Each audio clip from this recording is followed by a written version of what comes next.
Friends আসসালামু আলাইকুম। দেশ ও দেশের বাইরে যে যেখান থেকে আমার ভিডিওটা দেখছেন তাদের সবাইকে জানাই সোনাই কিচেনে স্বাগতম। আজকে আমি আবারও হাজির হয়ে গিয়েছি আরও একটা নতুন রেসিপি নিয়ে। আজকে আমি আপনাদের করে দেখাবো ডিম আর আলু দিয়ে পেঁয়াজের কলি ভাজির একটা রেসিপি। এই পেঁয়াজের কলি ভাজিটা আমি যেভাবে তৈরি করেছি চলুন আপনাদেরকে দেখিয়ে দিচ্ছি। প্রথমে আমি এখানে নিয়ে নিয়েছি পেঁয়াজের কলি। পেঁয়াজের কলিটাকে আমি সুন্দর করে কেটে নিয়েছি, দেখিয়ে দিচ্ছি কতটা সাইজ করেছি। নিয়ে নিয়েছি একটা আলু, আপনারা চাইলে আলু বাড়িয়ে কমিয়ে নিতে পারেন। নিয়ে নিয়েছি পেঁয়াজ কুচি, কাঁচামরিচ, রসুন কুচি আর কিছুটা ধনিয়া পাতা কুচি। এখন আমি চলে যাচ্ছি চুলাতে আমি একটা প্যান বসিয়ে দিয়েছি। এখন আমি এর মধ্যে দিয়ে দিচ্ছি কিছু পরিমাণে তেল। তেলটা আমার গরম হয়ে গিয়েছে। এখন এর মধ্যে আমি দিয়ে দিচ্ছি গোটা কিছু জিরেটাকে আমি হালকা একটু নেড়ে ভেজে নিব। চুলার আঁচ অবশ্যই মিডিয়াম আঁচে রাখতে হবে। এখন দিয়ে দিচ্ছি এর মধ্যে পেঁয়াজ কুচি, রসুন কুচি, দিয়ে দিচ্ছি কয়েকটা কাঁচামরিচ। আপনারা আপনাদের পছন্দ অনুযায়ী ঝাল বাড়িয়ে কমিয়ে দিতে পারেন। নেড়ে চেড়ে পেঁয়াজটাকে হালকা আমি একটু ভেজে নিচ্ছি।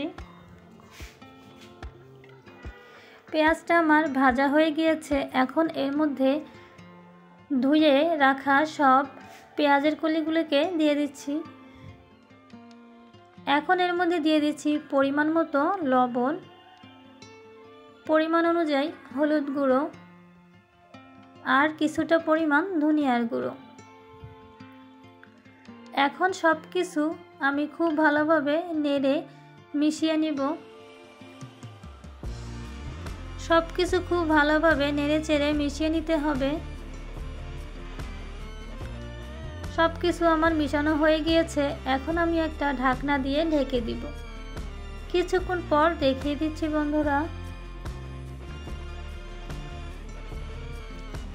ঢাকনাটা উঠিয়ে আমি দেখিয়ে দিচ্ছি। আমি আবারও নেড়ে নিচ্ছি। আর দেখুন বন্ধুরা, এই পেঁয়াজের কলি থেকে কতটা পানি বেরিয়েছে। এর মধ্যে আমি কিন্তু কোনো পানি ব্যবহার করিনি। আবারও নেড়ে চেড়ে ঢাকনা দিয়ে ঢেকে দিব, এটা সম্পূর্ণ সিদ্ধ হয়ে যাওয়া পর্যন্ত।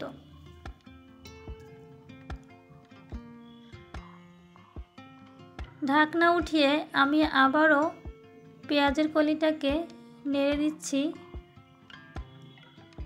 আর একবার চেক করে নিচ্ছি সব কিছু আমার পারফেক্টভাবে সিদ্ধ হয়ে গিয়েছে কিনা।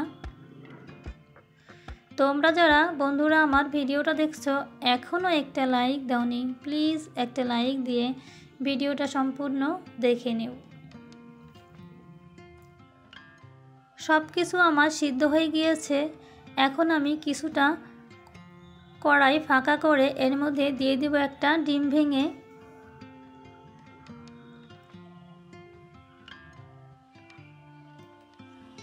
ডিমটা দেওয়ার পর আমি সাথে সাথে এটাকে নাড়ব না। কিছুটা সময় পর এই ডিমটাকে আমি নেড়ে দিব। সব কিছু একটু সাইড করে দিচ্ছি। এখন আমি এই ডিমটাকে সম্পূর্ণ ভেঙে এই পেঁয়াজের কলির সাথে সব কিছুর সাথে খুব ভালোভাবে মিশিয়ে দিব।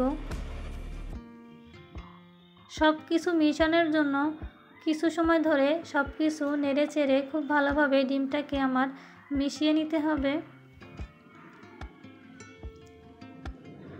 এখন বাজারে কিন্তু খুব সস্তায় পেঁয়াজের কলি কিনতে পাওয়া যায়।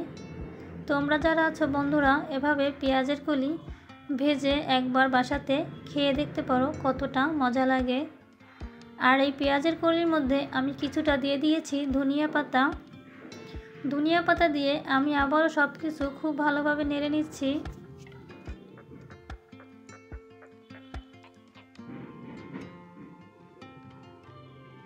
আমি আবারও নেড়েচেড়ে খুব ভালোভাবে উল্টিয়ে পাল্টিয়ে ভেজে নিচ্ছি। পেঁয়াজের কলিটা আমার খুব ভালোভাবে সিদ্ধ হয়ে গিয়েছে। এটাকে এখন আমি নামিয়ে নিব।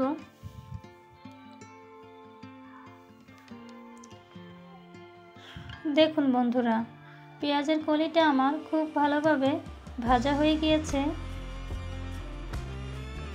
আপনারা বাড়িতে একবার হলেও এভাবে আলু আর ডিম দিয়ে পেঁয়াজের কলি এভাবে ভেজে খেয়ে দেখতে পারেন, কতটা মজা লাগে। আমার ভিডিওটা যদি একটুও ভালো লেগে থাকে প্লিজ একটা লাইক করবেন, কমেন্ট করবেন আর প্রিয়জনদের কাছে শেয়ার করে দেবেন। আমার চ্যানেলে যদি নতুন বন্ধু হয়ে থাকো তাহলে প্লিজ চ্যানেলটাকে সাবস্ক্রাইব করে বেল আইকন ক্লিক করে রাখবেন, তাতে করে আমার ভিডিও সবার আগে আপনাদের কাছে পৌঁছে যাব। আবারও হাজির হয়ে যাব নতুন নতুন রেসিপি নিয়ে। আল্লাহ হাফেজ। আসসালামু